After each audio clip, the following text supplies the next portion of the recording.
윤석열 대통령의 계엄 조치는 불가피했던 것입니다. 부정선거를 수사하기 위하여 선거관리위원회를 수사하려고 여러 번 시도하였지만 선관위는 결코 수사를 허용하지 않았던 것입니다. 말하자면 영장 청구를 하면 바로 기각이 계속되었던 것입니다. 분명히 부정선거가 있다는 것이 여러 가지 증거가 있음에도 불구하고 또 외국의 사례에서도 부정선거가 많이 일어나고 있음을 인지함에도 불구하고 부정선거 얘기만 하면은 극우인이 이런 소리를 하면서 언론은 부정선거는 있을 수 없다는 거짓 뉴스를 퍼뜨리면서 부정선거 수사를 방해해 왔던 것입니다. 이번에 대통령의 계엄 조치도 부정선거를 수사하기 위함이었던 것입니다. 민주주의에 꽂힌 선거가 부정선거로 얼룩진다면 그것은 민주주의라고 할 수 없는 것입니다. 특히 중국과 북한의 개입이 있다는 정황이 많은 것입니다. 이러한 부정선거를 언급조차 하기 어려웠던 것이 현실입니다. 그러나 부정선거의 심각함을 인지하고 있는 윤석열 대통령은 비상계엄 조치를 발동하여 일단 선거관리위원회를 덮쳤던 것입니다. 그 부정선거의 주범은 선거관리위원회고 그 당시에 위원장인 권순일 대법관은 이재명과 매우 밀착되어 있었던 것입니다.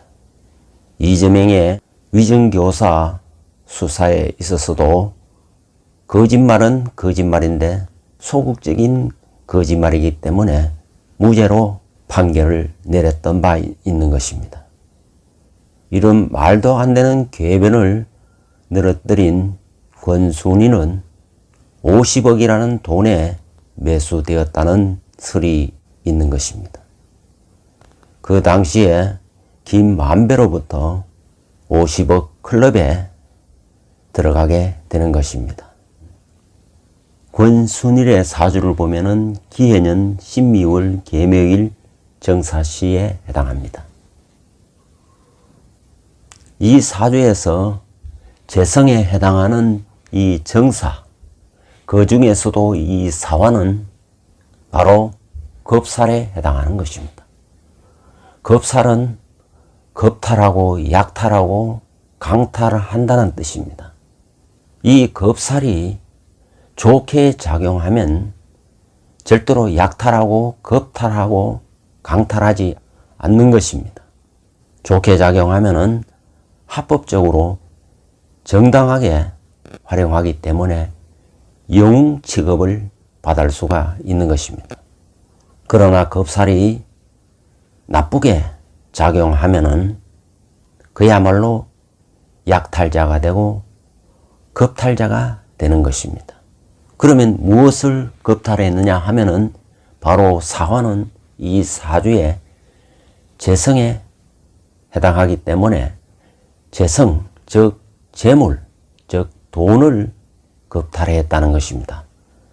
말하자면은 김만배가 대법관 권순일을 대법원에 8번이나 찾아가서 그를 매수하였던 것입니다. 그래서 50억을 담보하면서 매수했다는 것이 알려진 얘기인 것입니다. 이 사주에서 사화는 매우 부정적으로 나쁘게 작용하는 것입니다. 원래 이 사주는 미월에 태어난 개수이기 때문에 물이 부족합니다. 물이 부족한데 다행히 월간에 신금이 있어서 금생수를 해주기 때문에 그래도 공부하여 특정 분야의 일가견을 이룰 수 있었다고 보는 것입니다. 더구나 이 개수가 해지에 노광지에 뿌리를 두고 있기 때문에 이 사주는 금수운에 발복을 하게 되고 이 수기를 힘을 빼는 화토운에는 나쁜 일이 즉 불길한 일이 발생하게 되는 것입니다. 사주에 이렇게 겁살이 나쁘게 작용하고 그것이 돈에 겁살이 붙어 있기 때문에 큰 돈을 약탈한다는 것입니다. 그래서 50억의 돈을 거머쥘 수 있었던 것입니다. 다시 말해서 불법적으로 부정적으로 취득했다는 것입니다. 이 사주에서 정화는 바로 편재에 해당하기 때문에 큰 돈을 노렸던 것입니다. 본인이 순수하게 학문 연구보다는 말년에 갈수록 나이 들수록 돈의 노예가 된 케이스라고 볼 수 있는 것입니다. 인생 초기에는 금수기운이 강하게 작용하기 때문에 해묘미, 이 목국을 이루어 식상국을 이루기 때문에 한 분야에 골똘히 파고드는 철저히 파고드는 정신이 강하여 대법관 연구관으로서 많은 법을 연구했던 것은 사실입니다. 그러나 갈수록 시간이 흐를수록 돈의 인생이 목표가 바뀌었던 것입니다.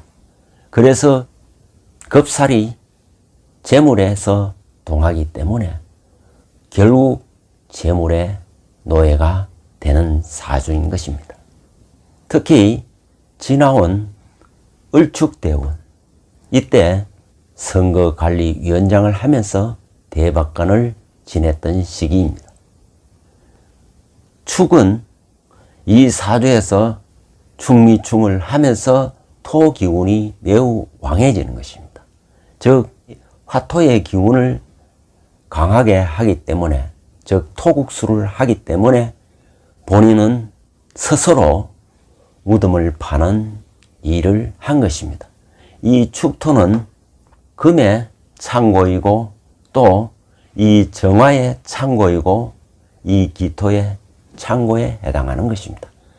즉 이것을 무덤에 엮는 형국이기 때문에 본인의 모든 것이 결국은 스스로 모든 무덤을 판 형국이 되는 것입니다.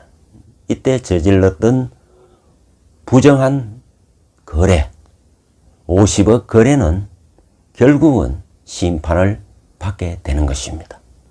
지금 현재는 갑자대운에 와 있는 것입니다. 이 상관은 관이 있어서 상관, 경관 혹은 상관이 관을 합하기 때문에 반드시 자리를 잃게 되는 것입니다. 그래서 현재는 어거지로 변호사를 하고 있지만 그 죄값을 받을 날이 다가오고 있는 것입니다. 부정선거가 없어지기 위해서는 반드시 사전투표제가 없어져야 되고 그리고 전자개표기를 없애버려야 하는 것입니다.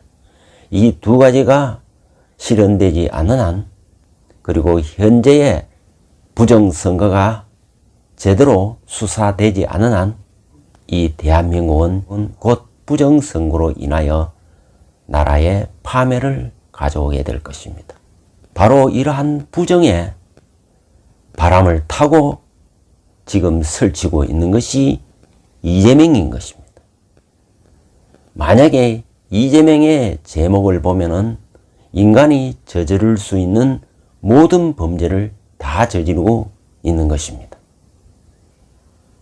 그의 이미 수사성에 올라 있는 제목만 해도 10개에 가까운 것입니다. 전부 다 흉악범에 가까운 것입니다.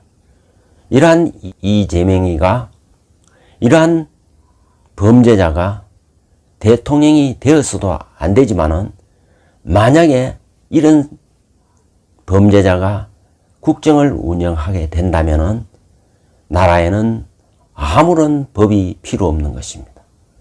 어떠한 범죄자도 처벌할 수 없고 구속할 수가 없는 것입니다. 왜냐하면 이러한 중범죄자가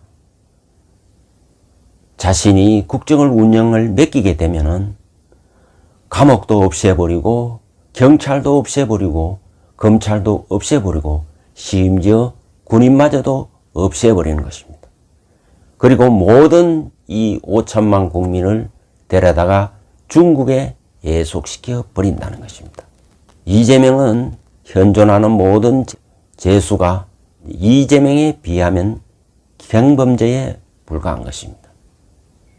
이러한 이재명을 따르는 무리가 지금 현재 국회를 장악하고 지금 나라 전체를 뒤엎으려 하고 있는 것입니다. 바로 이러한 형태가 이재명의 내란 소요에 해당하는 것입니다. 그럼에도 불구하고 역으로 윤석열 대통령을 내란으로 몰아가고 있는 것이 어처구니 없는 황당한 일이라 할 수 있는 것입니다. 이재명은 전에도 얘기했다시피 사주 자체가 이렇게 관이 겁살에 붙어 있어서 관을, 권력을 쟁탈하고 겁탈하려 한다는 것입니다. 물론 이 사주에서 관이 좋게 하면은 절대로 그런 일이 있을 수 없지만 이 사주에서도 관이 흉하게 작용하는 것입니다. 왜냐하면은 목이 약한데 이렇게 금이 강하면은 이건 목을 치는 살기로 해당하기 때문에 나쁘게 작용하는 것입니다. 따라서 겁살이 흉하게, 흉폭하게 작용하기 때문에 흉악하게 바로 권력을 약탈하려 한다는 것입니다. 그래서 이재명은 매우 잔혹하고 무자비한 권력 약탈을 시도한다는 것입니다. 한동훈 또한 이재명과 비슷하게 이에 질세라 권력을 약탈하려는 마음이 강한 것입니다. 이 역시 이 신금이 관이고 바로 겁살에 해당하고 이 사주 역시 목을 치는 귀신에 해당하기 때문에 바로 권력을 찬탈하려는 의도가 매우 강했던 것입니다. 여기서 소개된 이 세 사람은 약탈하고 겁탈하려는 사주인 것입니다. 이렇게 약탈하고 겁탈하는 것이 재물의 목적을 둔 사람은 큰 돈을 거머쥐고 권력에 겁살이 있는 사람은 권력을 겁탈하려 하는 것입니다. 하나같이 이 공통점은 이 겁탈하려는 것이 흉하게 작용하기 때문에 반드시 사회에 또 국가적으로 역사적으로 비판을 받게 되는 것입니다. 그러나 국민들이 워낙 거짓 언론과 거짓 방송에 선동당하여 국민들이 착시 현상을 일으키고 있다는 것입니다. 이렇게 해서 그렇기 때문에 진정한 독재자는 언론부터 통제하게 되는 것입니다. 윤석열 대통령은 결코 언론을 통제하지 않았던 것입니다. 언론의 자유가 너무 많이 오픈되어 있다 보니까 언론에 의해서 엄청난 희생을 당하고 있는 것입니다.